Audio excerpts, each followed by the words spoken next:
Welcome to the chemistry for better tomorrow. तो आज इस वीडियो में डिस्कस करने वाले हैं chemical properties of diphenyl methane. जैसे हमने डाइफिनाइल का केमिकल प्रॉपर्टीज डिस्कस किया था, यहां पर 5 प्रॉपर्टीज हम डिस्कस करने वाले हैं। पहला नाइट्रेशन, दूसरा ब्रोमिनेशन, तीसरा क्लोरिनेशन, चौथा ऑक्सीडेशन और पांचवा साइक्लाइजेशन। लेकिन सवाल यह है कि कौन से पोजीशन के ऊपर यह रिएक्शन होगा। तो देखो यहां पर ये दो बेंजीन के बीच में CH2 ग्रुप है, तो ये CH2 ग्रुप है, ये इसको इलेक्ट्रॉन देगा या लेगा, डोनेटिंग ग्रुप है या विड्रॉइंग ग्रुप है। तो पहले तो यहां रेजोनेंस होगा या नहीं होगा। तो ये बेंजीन के अंदर रेजोनेंस होगा, हमें वो नहीं देखना है, हमें देखना है ये कार्बन, ये जो CH2 ग्रुप है, ये रेजोनेंस, यहां पर रेजोनेंस होगा या नहीं होगा। तो ये बेंजीन के बाद CH2 ग्रुप है, रेजोनेंस नहीं होगा। तो फिर यहां पर क्या होगा, यहां पर स्पेशल काइंड ऑफ रेजोनेंस होगा जिसको बोला जाता है हाइपर कॉन्जुगेशन। तो हाइपर कॉन्जुगेशन का कंडीशन क्या है, कार्बन कार्बन डबल बॉन्ड होना चाहिए, यहां पर है। उसके बाद वाला कार्बन जिसको बोलेंगे अल्फा कार्बन, और वहां अल्फा कार्बन के ऊपर अल्फा हाइड्रोजन भी होना चाहिए, हमारे पास है। और ये जो अल्फा कार्बन है इसका हाइब्रिडाइजेशन होना चाहिए sp3। तो यहां पर रेजोनेंस नहीं हो रहा है, इसका मतलब यहां पर sp3 हाइब्रिडाइज्ड कार्बन है। तो होगा क्या, ध्यान से देखो, ये निकाल देता हूं। होगा क्या, ये कार्बन और हाइड्रोजन के जो सिग्मा इलेक्ट्रॉन्स है वो बॉन्ड ब्रेक होगा और ये पास में देगा। तो कार्बन कार्बन के बीच बॉन्ड बनेगा, यहां से क्या हुआ, ये H प्लस, ये कार्बन कार्बन डबल बॉन्ड बना, जैसे ही डबल बॉन्ड बनेगा इसका वैलेंसी बढ़ जाएगा, तो ये इलेक्ट्रॉन्स नेक्स्ट कार्बन के ऊपर शिफ्ट हो जाएंगे। तो यहां पर आ गया नेगेटिव चार्ज, ये तो एज इट इज रहेंगे। नेक्स्ट क्या होगा, ए डबल बॉन्ड बी, सी के ऊपर नेगेटिव चार्ज, तो ये पास में इलेक्ट्रॉन देगा, तो ये इलेक्ट्रॉन नेक्स्ट कार्बन के ऊपर शिफ्ट हो जाएंगे। तो ये double bond as it is, यहां पर डबल बॉन्ड बना, यहां पर नेगेटिव चार्ज आया और यहां पर तो डबल बॉन्ड पहले से था। अब ये फिर से देगा और ये इलेक्ट्रॉन नेक्स्ट कार्बन के ऊपर शिफ्ट हो जाएंगे। तो यहाँ पर डबल बॉन्ड था, यहाँ पर डबल बॉन्ड बना, यहाँ पर आ गया नेगेटिव चार्ज, और ये कार्बन कार्बन डबल बॉन्ड था। यहाँ पर सभी में आप ध्यान से देखोगे तो कार्बन और हाइड्रोजन के बीच कोई बॉन्ड नहीं है, इसलिए इसको नो बॉन्ड रेजोनेंस भी बोला जाता है। हाइपर कॉन्जुगेशन को नो बॉन्ड रेजोनेंस भी बोला जाता है, और ये एक तरह का रेजोनेंस ही है। तो हम एरो यही यूज करने वाले हैं, स्ट्रेट डबल हेड एरो।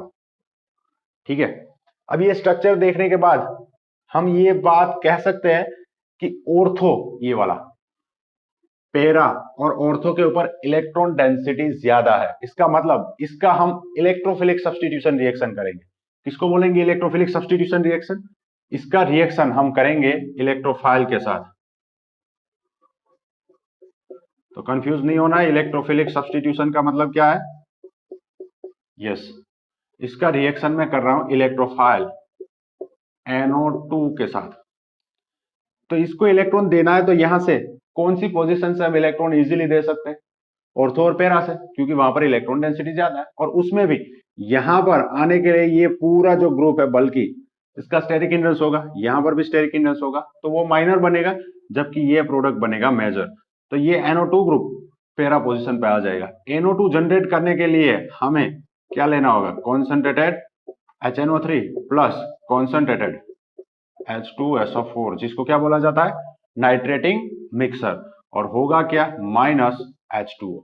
तो बनेगा क्या बताओ, दो प्रोडक्ट बनेंगे, एक होगा ऑर्थो वाला और एक होगा पैरा वाला, लेकिन मेजर जो बनेगा वही मैं यहां पर लिख रहा हूं। तो ये प्रोडक्ट बन गया मेरा। जैसे हम वहां पर नंबरिंग देते थे, यहां पर भी नंबरिंग दे देंगे। इसको नंबर देते हैं 1 2 3 4। क्या नाम दूंगा मैं इसको, 4 नाइट्रो डाइफिनाइल मीथेन। अगर इसका मैं फर्दर नाइट्रेशन कर दूं, नाइट्रेटिंग मिक्सर ऐड कर दूं, तो अब फर्दर नाइट्रेशन होगा, कहां पर होगा, जैसा डाइफिनाइल में हमने डिस्कस किया था। मान लो ये दोनों ही बेंजीन है यहां पर, तो दोनों के पास 100 रुपए मान लो। अब यहां पर जो इलेक्ट्रोफाइल है उसको तो पैसे चाहिए, जिसके पास पैसे ज्यादा होगा वो देगा। तो यहां पर NO2 ग्रुप आ गया जो -R या फिर -M रेजोनेंस या फिर मेसोमेरिक इफेक्ट से इलेक्ट्रॉन विड्रॉ करता है, और इंडक्टिव से भी इलेक्ट्रॉन विड्रॉ करता है। तो पहले 100 था, इसके पास तो अभी भी 100 है, यहां से इसने 50 खींच लिए तो 50 ही बचे। तो अब दो बेंजीन में से कौन से बेंजीन के पास पैसे ज्यादा है, इलेक्ट्रॉन डेंसिटी किसके पास ज्यादा है, ये पहले वाले के पास। तो अब रिएक्शन होगा पहले वाले बेंजीन में। यहां पर कौन सी पोजीशन में होगा, ऑर्थो और पैरा में होगा, लेकिन पैरा वाला प्रोडक्ट बनेगा मेजर। तो मैं सिर्फ यहां पर मेजर प्रोडक्ट लिख रहा हूं। और भी प्रोडक्ट्स बनेंगे माइनर, जो हमने डाइफिनाइल में डिस्कस किया था वो प्रोडक्ट बनने वाले हैं ही, लेकिन यहां पर मैं सिर्फ मेजर प्रोडक्ट लिख रहा हूं। तो ये मेजर प्रोडक्ट क्या नाम देंगे इसको, 4,4 डाई नाइट्रो, फिर क्या होगा डाई फिनाइल और लगा दो मीथेन। ठीक है, साथ में ये 4,4 बना, यहां पर ये 4 बना, साथ में 2 भी बनेगा। यहां 4,4 बना, ये 2 बना, तो 2 से 2,4 डैश भी बन सकता है, 2,2 डैश भी बन सकता है, लेकिन ये माइनर प्रोडक्ट बनेगा। ठीक है, चलो नेक्स्ट। तो ये पहला रिएक्शन कौन सा था हमारा, नाइट्रेशन। नेक्स्ट रिएक्शन जो है हमारा वो है ब्रोमिनेशन।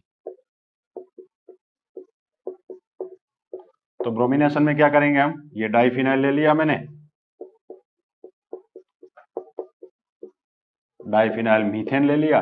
अब इसमें मैं सिर्फ ब्रोमीन ऐड कर रहा हूं, साथ में कोई कैटलिस्ट ऐड नहीं किया है। ठीक है, तो यहां पर फ्री रेडिकल मैकेनिज्म ऑपरेट होगा। फ्री रेडिकल मैकेनिज्म ऑपरेट होगा तो क्या होगा, यहां पर कार्बन और हाइड्रोजन है, दोनों एक एक इलेक्ट्रॉन ले लेंगे। ये कार्बन ने एक ले लिया, ये हाइड्रोजन ने एक ले लिया। फिर हुक एरो यूज करते हैं, half headed curved arrow. Same यहां ब्रोमीन में से भी ब्रोमीन फ्री रेडिकल बनेंगे दो, तो ये एक ब्रोमीन फ्री रेडिकल और ये H फ्री रेडिकल, क्या निकाल लेंगे HBr। प्रोडक्ट क्या बनेगा बता, ये CH ऊपर आ गया ब्रोमीन। तो ये भी सब्स्टिट्यूशन है, लेकिन ये जो सब्स्टिट्यूशन था ये था इलेक्ट्रोफिलिक सब्स्टिट्यूशन रिएक्शन। यहां पर फ्री रेडिकल मैकेनिज्म हो रहा है, तो ये है फ्री रेडिकल सब्स्टिट्यूशन रिएक्शन।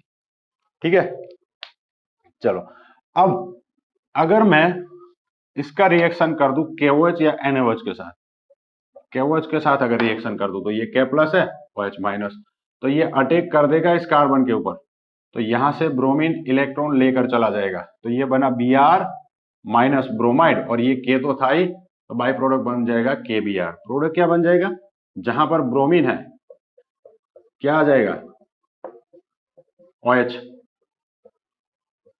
जिसका कॉमन नाम है बेंज हाइड्रोल। क्या बोलते हैं इसको, बेंज हाइड्रोल। पीछे ओल लगा दिया, मतलब ये अल्कोहल है, फिनॉल नहीं है। बेंजीन के साथ डायरेक्टली OH होता तब हम फिनॉल बोलते। अब एक कार्बन वाला अल्कोहल, मिथेनॉल जिसको बोलते हैं हम, उसका कॉमन नेम कार्बिनॉल भी है, कार्बिनॉल के नाम से भी जाना जाता है। तो ये कार्बिनॉल है, इसके साथ दो फिनाइल, तो इसको मैं ये भी नाम दे सकता हूं, क्या, डाइफिनाइल कार्बिनॉल या फिर डाइफिनाइल मिथेनॉल। ठीक है, चलो दो प्रॉपर्टीज डिस्कस कर ली हमने। अब तीसरा, यहां पर तीसरा मैं इसका क्लोरीनेशन करने जा रहा हूं। क्लोरीनेशन दो अलग अलग मेथड से करेंगे। पहला फ्री रेडिकल मैकेनिज्म वाला, दूसरा इलेक्ट्रोफिलिक सब्स्टिट्यूशन वाला। चलो तो फ्री रेडिकल मैकेनिज्म ऑपरेट होगा तब डायरेक्ट लिख दूं क्या, नंबर 3 क्लोरीनेशन।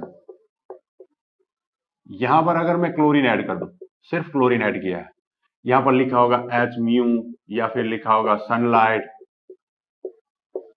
ऐसा कुछ लिखा है, तब फ्री रेडिकल मैकेनिज्म होगा। तो यहां से अब फ्री रेडिकल्स जनरेट होगा,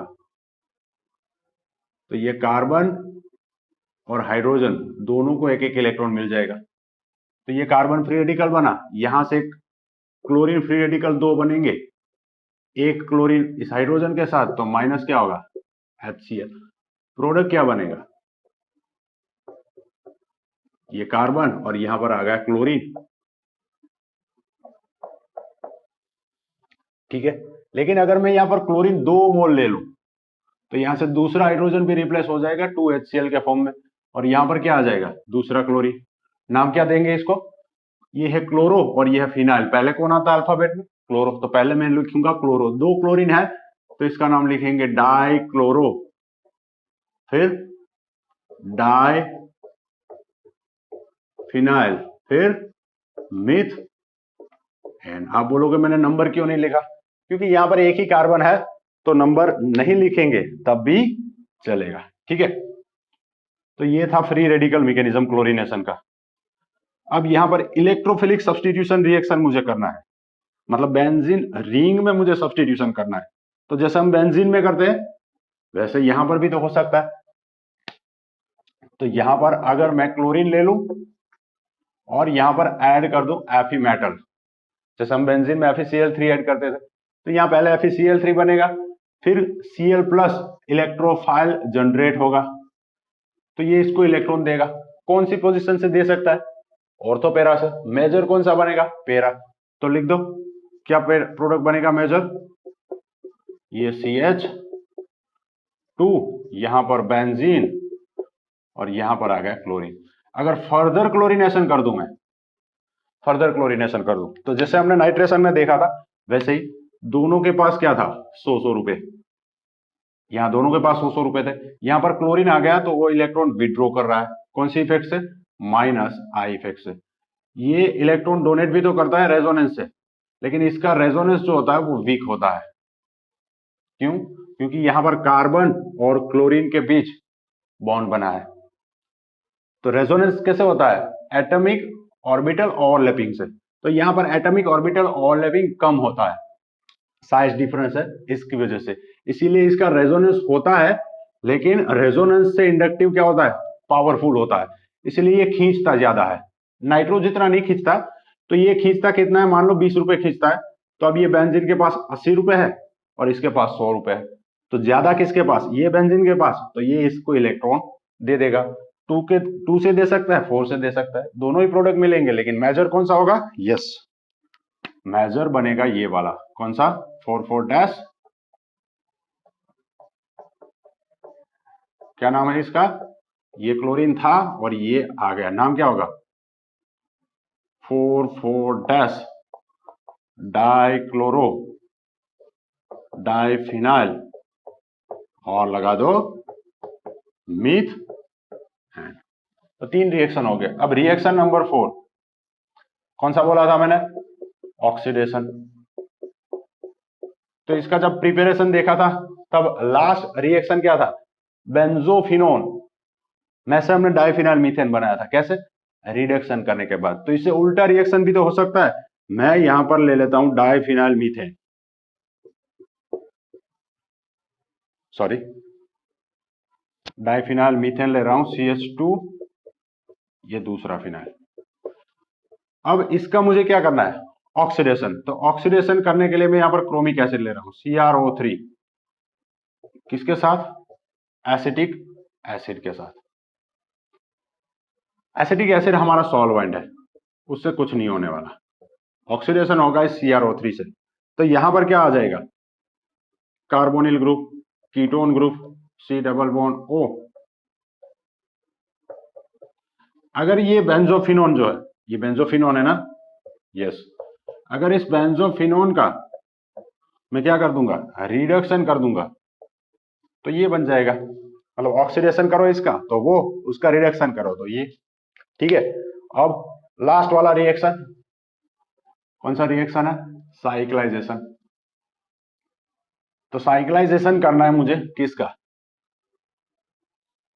डाइफिनाइल मीथेन का। साइक्लाइजेशन करने के लिए क्या करना होगा हमें, तो पहले देखते हैं और समझते हैं।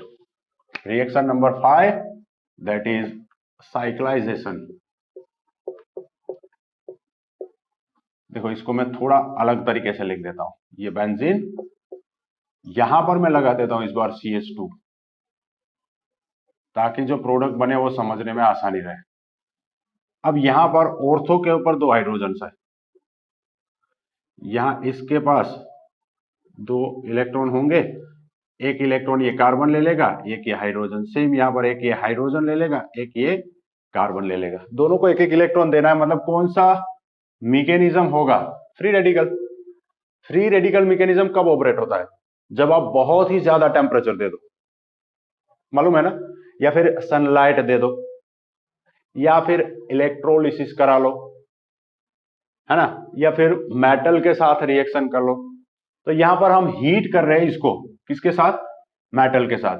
अब एक चीज ध्यान से सुनो, हम कोई भी कार्बन कार्बन डबल बॉन्ड वाला कंपाउंड लेते हैं और उसका रिडक्शन करना है, तो हम हाइड्रोजन गैस पास करते हैं और साथ में कुछ मेटल्स जैसे कि प्लेटिनम, पैलेडियम, निकल वगैरह ऐड कर देते हैं, तो उससे रिडक्शन होता है। लेकिन अगर मॉलिक्यूल के साथ में सिर्फ मेटल ऐड कर दूं और हाइड्रोजन नहीं दूंगा, तो वो मेटल्स मॉलिक्यूल में से हाइड्रोजन खींच लेगा। तो यहां से H फ्री रेडिकल, यहां से H फ्री रेडिकल, दो H फ्री रेडिकल निकलेंगे, तो वो आपस में कंबाइन हो जाएंगे और क्या बना लेंगे? हाइड्रोजन। तो यहां से हाइड्रोजन गैस क्या होगा? निकलेगा। हाइड्रोजन गैस, मॉलिक्यूल में से हाइड्रोजन निकला, मतलब ये रिएक्शन कौन सा है? D hydrogenation. अब ये डी हाइड्रोजिनेशन करने के लिए हम मेटल के साथ इसको हीट करने वाले हैं। तो मेटल यहां पर क्या रहेगा? यहां पर है रेड हॉट आयरन ट्यूब, मतलब आयरन ट्यूब में से हम इसको पास करेंगे। तो आयरन ट्यूब बहुत ही गर्म है, मतलब बहुत ज्यादा टेम्परेचर दिया हुआ है, तो यहां से H2 निकल जाएगा। ठीक है, फ्री रेडिकल मैकेनिज्म ऑपरेट होगा। ये एक ही मॉलिक्यूल है ना पूरा डाइफिनाइल मीथेन, यहां से H2 निकला। अगर दो अलग अलग मॉलिक्यूल, जैसे हमने डाइफिनाइल मीथेन में देखा था सिंथेसिस में, बेंजीन में से डाइफिनाइल बनाया था, दो अलग अलग बेंजीन में से हाइड्रोजन निकल रहा था, तो वो कौन सा था? दो अलग अलग सिटी वाली बस, इंटरसिटी, तो वो इंटरमोलिकुलर डिहाइड्रोजिनेशन था। लेकिन ये एक ही मॉलिक्यूल से निकल रहा है, तो इसको क्या बोलेंगे? Intra molecular dehydrogenation. और बनेगा क्या? यहां पर बना फ्री रेडिकल, यहां पर बना फ्री रेडिकल, दोनों आपस में कंबाइन हो जाएंगे, तो प्रोडक्ट कुछ ऐसा मिलने वाला है। देखो ध्यान से, ये CH2 तो था ही,